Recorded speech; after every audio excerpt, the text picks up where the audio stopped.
My name is Mary. I'm Outreach's Global Innovation Evangelist. And just to give you a couple of ideas of how I spend my time, I basically keep my ears to the ground. I talk to business leaders across B2B sales all the time. I conduct primary research, quantitative and qualitative, to help the market and our clients understand trends that are coming down the path so that you and your organizations can prepare for those today and set yourselves up to thrive in the future.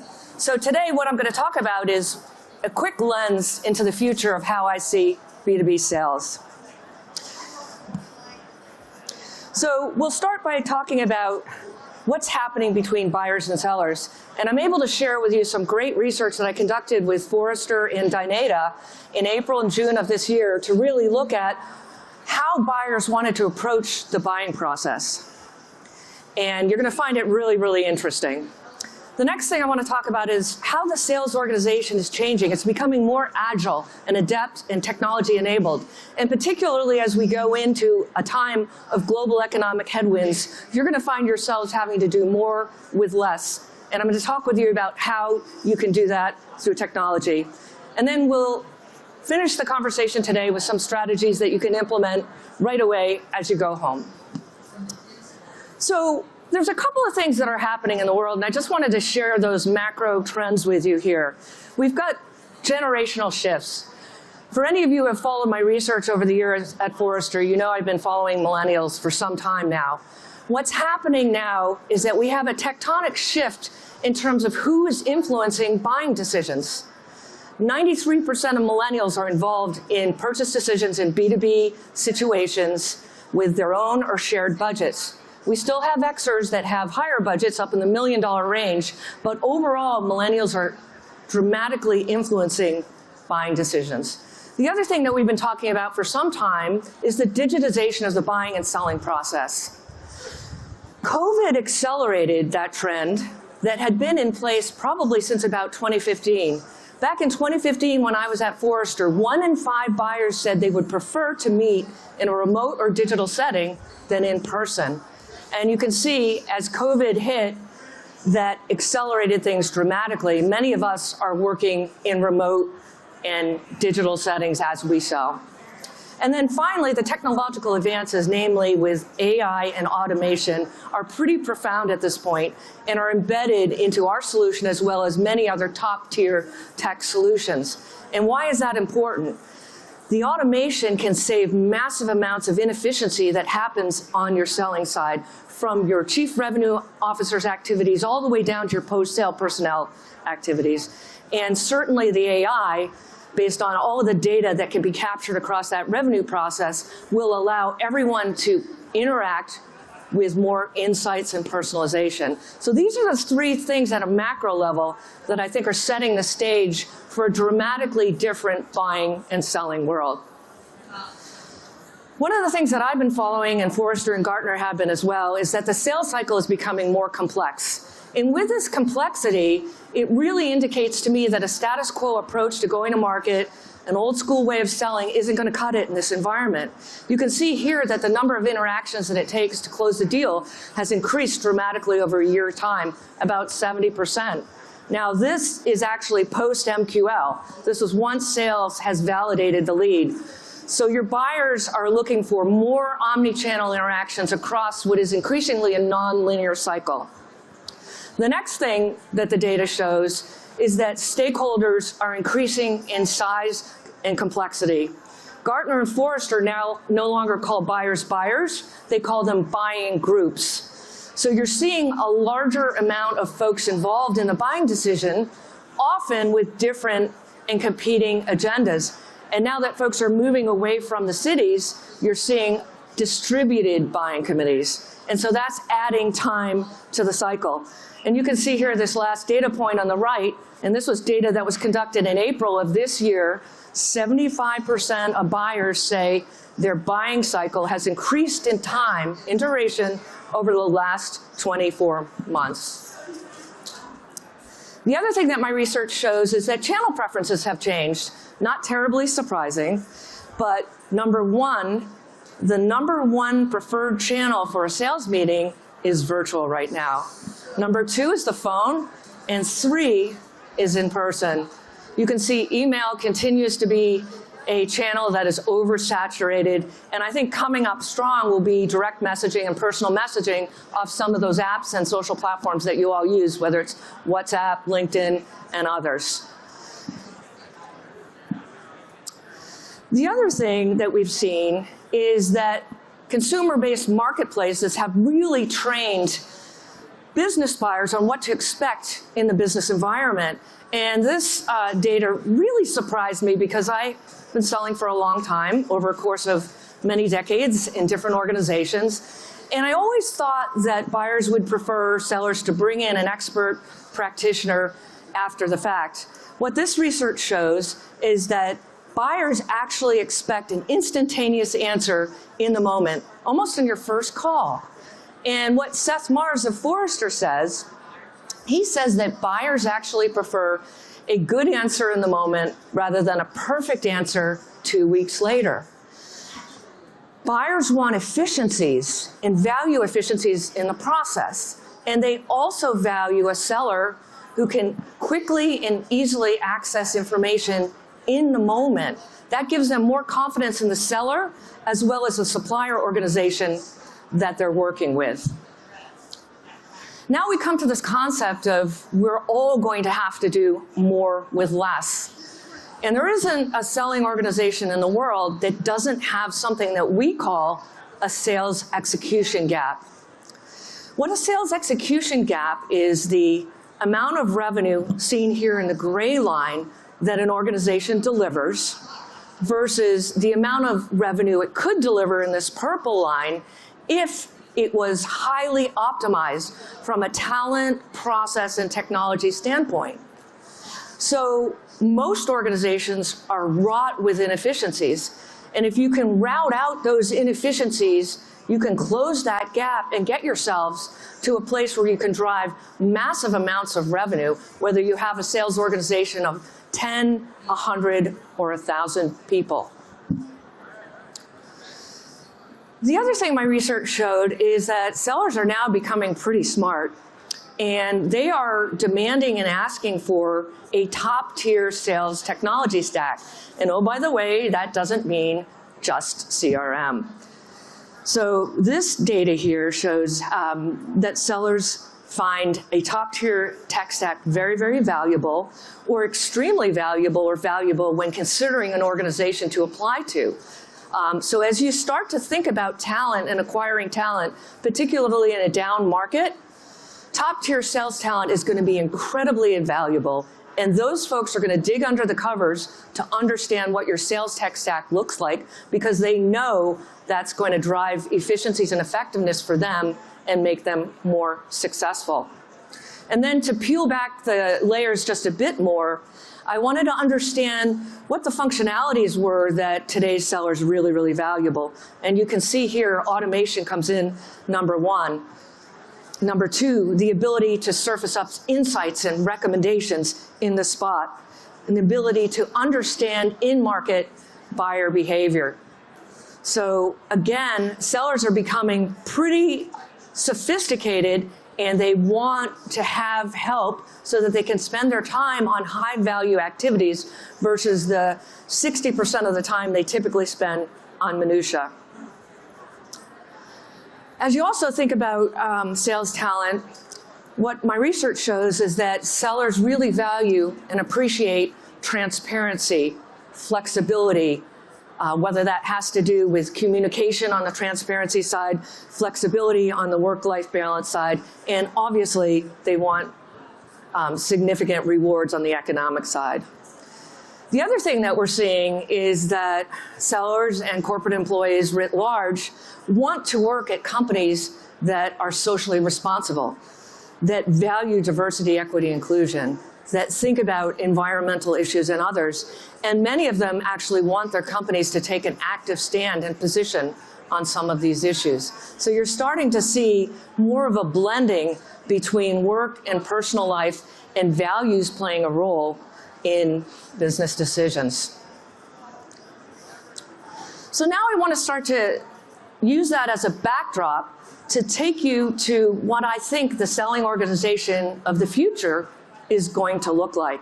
And let's start with attributes and activities. This is very different from the types of sellers that I would have hired when I was a CRO, but we need sellers who are going to be predictable producers. How many of you have thought of the 80-20 rule for much of your careers as sellers or leaders? Familiar with that, right? Well, we're moving away from that to a rule where you're going to see 60, 70% of your sellers meeting or exceeding quota, but you're going to be doing it with a smaller organization. These sellers need to be digitally first in terms of their approach. Now, this isn't to say that in-person sales meetings on-site don't happen, but they need to be very digitally savvy. They also have to have a data mindset. They don't need to be data scientists, but they need to be able to work with their marketing team and their data analytics team to gain significant insights that they can apply back to their customers. Who knows? Sellers of the future may even negotiate data deals between partners of their customer organization. I'm happy to say that long-term relationship building never goes away. I fully believe that people buy from sellers they know, like, and trust, and I don't think that's going to change. So the relationship building skills are important.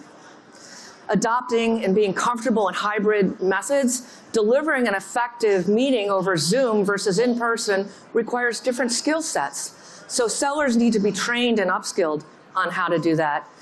And they're going to lean into collaboration. I think you will see, if you're not seeing it already, your organization is starting to lead to larger selling groups. As a way to match the larger groups on the buy side, you're seeing larger groups on the sell side. My research shows that buyers want to interact with senior executives, customers, referrals, practitioners across the sell cycle. So your seller is not going to be that lone wolf that's going to drag the deal across the finish line, but someone who is highly collaborative and can bring together the pieces the same way a symphony conductor would bring together different aspects of the orchestra. So let's talk about managers. They're going to get predictable cross-team production. You're seeing that predictable, efficient growth is the way of the future. Growth at all cost is now fully behind us. This manager needs to be able to comfortably coach in a hybrid setting, be able to ingest data quickly, and make quick decisions on coaching. Do you know how much time managers spend coaching today? About 14% of their time. Imagine if you as leaders can move that up to 20%, 25, 30%. That's how you begin to close the sales execution gap. These managers need to gain leverage through technology, whether it's a range of different solutions that provide tech coaching and other types of means. They're going to be a champion for not only personal and professional development, but mental health. This is increasingly important to the set of employees we have today. They're going to effectuate positive change. I think that's something very, very typical. And they need to be data savvy. When I interviewed CROs several months ago, they rated data savviness as one of the highest attributes of a sales manager. Very different from sales managers of the past. And now let's talk about sales leaders. This role is changing dramatically, and one of my sales leaders that I admire very much, Anna Baird, used to say, the CRO's role now is a combination of CRO, CPO, Chief People Officer, and CIO, Chief Information Officer. The role is becoming much more operationally oriented than focused exclusively on relationship building and communication and motivation. Of course, some of those things don't go away. So again, this individual is going to be responsible for delivering predictable, efficient growth. They need to hire a diverse sales team. This is an issue that even in a post-COVID world is becoming even more and more difficult. Right now, we have 25% of B2B sellers are identify as women. Prior to COVID, that number was 33%. So we've seen a 10% drop in 24 plus months. So this issue is going to continue to bubble up on every sales leader's plate, particularly as you see folks who identify as women leading the buying process as we move forward. I kind of like to say that empathy is the new accountability. For a sales leader, accountability is never going to go away, but it's much more nuanced than leveraging the stick and the carrot right now. Empathetic interactions are essential. A couple other things, buyer-centric approaches to going to market will be critical. And then this leader needs to have pretty significant financial acumen. So again, finance, data, tech, and empathy will be an important part going forward. Don't read too much into this org chart of the future. I still need to develop it out. And if you have any ideas what it's going to look like, please DM me. I would love to crowdsource what you think this org of the future looks like. But I've been talking, as have the analysts at SaaStr, for many years. Who's going to run go-to-market? Is it your CRO, CMO? Is it some sort of combination of both? Here's something you need to think about.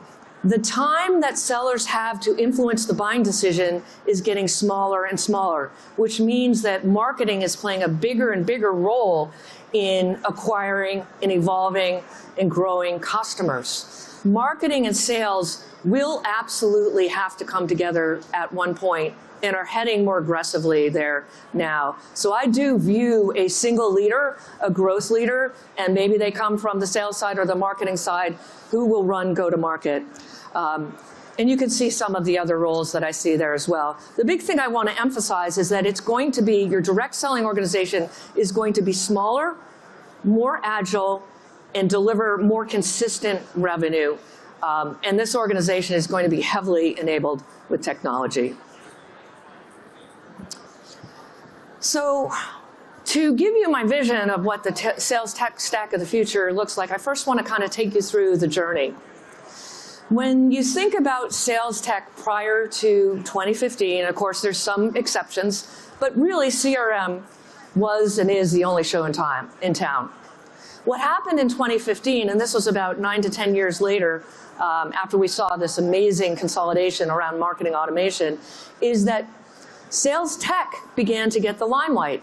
And as an analyst, what I do is follow the money. And you saw at 2015 that companies like companies in the enablement category, the engagement category, the readiness category, started to get VC investment. These were point solution tools that took the principles of marketing automation, using automation and insights, but instead of using a one-to-many, it used a one-to-one approach. And many organizations experimented with a range of these tools. And it made sense at the time.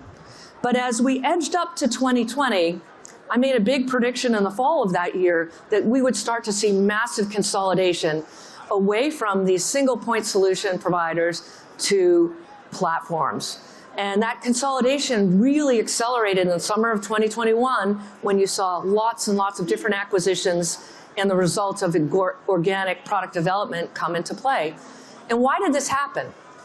Well, the natural evolution for companies like Outreach and others is to move from a single product to become a multi-product platform. So that was what was happening on the vendor or the provider side, as we call it. But on the buyer side, buyers began to tire of having to manage multiple separate relationships. They didn't like having disparate sets of data, and they didn't want to be the systems integrator of their own sales tech stack. So they started to push the vendors as well, and we did see that consolidation. Today, where we are is right at the tip of an area that I call platformization. And this is where you have sales execution platforms like Outreach, which sits on top of a CRM system and supports everyone in the revenue organization, from your CRO to your post-sale personnel and everyone in between, with functionality and tools that are designed to support their workflows and activities across the entire revenue cycle. So you're driving massive efficiencies which allow you to close that sales execution gap. You're getting massive insights from the data capture. And what's really unique about these execution platforms is that you have a single source of data that can be kept in the platform itself or synced with your CRM. And now the data is accurate because you're using automation, not salespeople as data entry folks. So you're saving time on the sell side, and you're getting massive amounts of buyer and seller data that can then inform your deals, your pipelines, and your forecast based on buyer activities versus triangulation of that forecast across the entire organization.